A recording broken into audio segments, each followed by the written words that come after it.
Guys, if you just give us a quick introduction into the camera. Yeah, sure. Hi, my name is James Denby, and I'm a student here in the Director's Program at NFI. And I'm Cassie Brunell, and I'm in the Producers Program. That's great.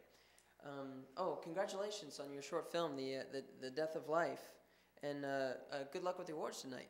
Thanks. Yeah, thanks. People really seem to be moved by your powerful climax. Why don't you just tell us a little bit about it? Sure. Well, it's what we call a happy accident.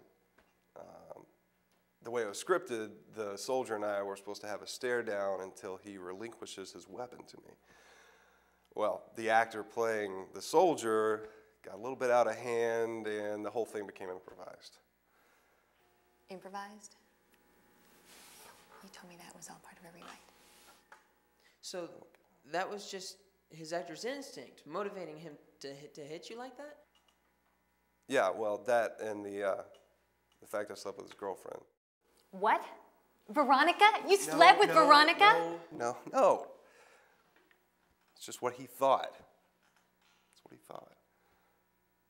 Veronica was the co-star in my film, and he just misconstrued the whole thing, and that's all. That's all. So, That's all. So, guys, so what's next after graduation for the both of you? We're in no hurry. But first and foremost, we are a team, both personally and professionally, and in that way, we're able to work hand in hand to guarantee our future success as a team. So, we haven't made any decisions yet, but we're taking offers, and we'll make the decision that's best for us. But, James, didn't I hear that you just signed an agent last month? Who told you that? Stephen Reif, Daily Variants. That son of a bitch better keep his mouth shut. What? You signed an agent? What about us? What about the team? The whole team thing was your idea. What? I mean, hey! I'm just kidding. I'm kidding, all right? I'm kidding, okay? We're still a team and all that, all right? It's just, we're just a team. We're a team. James Denby, The Death of Life.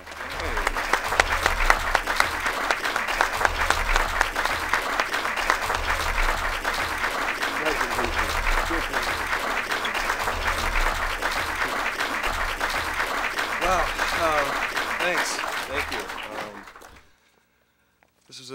This is a great honor. And first of all, I'd like to thank the judges panel for their obvious wisdom.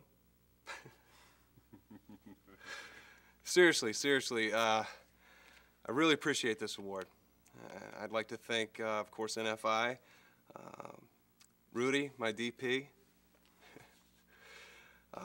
But most of all, I'd like to thank the woman who made this film possible. She's the love of my life. My co-star, Veronica. Veronica, come up here. Come on. Come on.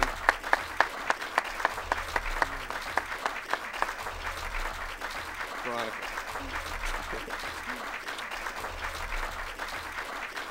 Thank you. Thank you very much. Yeah, the prickless wonder dumped me 2 hours before the awards ceremony. God, I wanted to throttle his duplicitous little ass. I swear to God, I'll rip your balls off and shove them up your ass. I busted my ass to get that film made and get our careers off the ground. And how does he thank me? Blows me off and goes and bangs his slut co-star. Of course, Veronica was just the first in a growing line of bimbos on parade. But make no mistake, if it weren't for me, he never would have made it. Yeah, Jimmy. Oh, what a find he was. What a flawless gem. No. He was more like a diamond in the rough. He needed a little polishing, and I gave it to him. Oh, so you take some credit for his success. Whoa. What's this some bullshit? Look, I'll use smaller words so you can understand me. I made James Denby. Capiche? After he did Death of Life, I knew he had what it takes to be a Hollywood king if He had the right guidance. So you thought his student film was that good? I never saw it. Well, then how do you know he Chuck, an agent just knows these things. I remember thinking to myself, I'm looking him in the eye and I'm saying, this kid's got 50% raw talent, 50% drive, another 40% great looks, at least 30% good sense of humor. And James, good kid, lots of talent. He just needed someone with the right credentials to give him the opportunity. You know, help him close the deal. So you're referring to his agent, Wallace Gruber? Hell no! Wallace couldn't even close a fucking umbrella. So he makes his first student film. Then what? Where does he go? What does he do next? He's out there. He's out there and he says to himself, I want to be somebody. I want to make my statement to the world. Listen, world, listen. Then what? Well, he then made his first feature film, Societal Suicide, which was an is adaptation of his student film, The Death of Life. I was going to say that if I could only get a chance to speak. What a debut. He held true to the emotional impact of his student work while combining a level of action that melds together into an instant masterpiece. The influences are all over the place. He pulled delicately from the masters, combining the stunning imagery of Stanley Kubrick, the character pathos of Orson Welles, and the suspense of Alfred Hitchcock. The jocularity of Harold Ramis. What? I think Groundhog Day is hysterical, so sue me. So it ranks as that good of a film. Oh, yes, the chemistry between Bill Murray and Andy McDowell. Societal Suicide. Oh, of course. An amazing film. I loved it. Well, some of us loved it more than others. I gave it 3.5 stars out of 4. I feel the need to correct my fellow panelist. I indeed gave it 4 stars. Out of 5. 4 is still more than 3.5. 3.5 stars out of 4 is a greater proportion than 4 out of 5. Then again, I'm arguing with a guy who can only count to 11 when he's naked. Or is it 10.5? Charlie, I must point out that I gave Societal Suicide a 5 out of 5 rating. Big deal. This guy's circulation rate's a distant second behind septic tanks monthly. Let's take a look at a scene from James Denby's first feature film, Societal.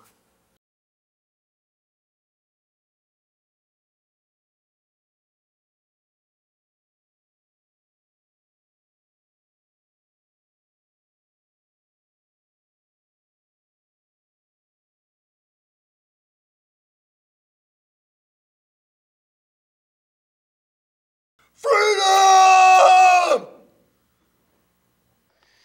Now, James, in one word, how would you describe this film, Societal Suicide? Cerebral. Deep. Provocative. Radical. Definitely the thinking man's film. With a body count of 352. Oh, now that is an impressive number. Yo, actually, it's a record, excluding films that include thermonuclear weapons, natural disasters, and rabid mutant cows. Probably true. Yeah. I see. No, but it wouldn't be possible without the people you see with me here today. Ginger, my co-star, and the love of my life. My mentor, guru, and touchstone, William Hastings. Gotta love this kid. Oh, William, tell us how you two met. Oh, wow, it's a funny story. We were shooting a scene from my film, The Eyes of the Frog, when this film school brat, he sneaks onto the set, and he watches the production from a far corner, just sits there all night, watching. So finally I get up and I go over to him. I say, how am I doing? What do you think? And he says, I could do better. Yeah, bada boom. So, you know, I figure he probably already knows, but I remind him about the 3 Best Director and the 4 Best Picture awards, and then he says... Well, even a blind dog finds a bone occasionally. Hey, this kid, he's got some big balls. I'm sorry about the language, miss. No, she knows it's all right. So you invited him to stay and became close friends? No, absolutely not. I had him thrown off the set right then and there. No, you... Yeah, no, okay, no, I didn't, but I should have.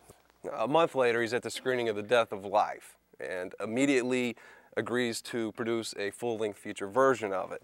And at the time, I was excited because my agent hadn't done shit and the studios weren't backing me. I was backing James 150%. I personally tracked him down and told him that Ubiquitous Pictures was ready to produce his first feature. Normally I wouldn't think of bypassing an agent like that, but to be honest, James' agent wouldn't know his ass from a hole in the ground.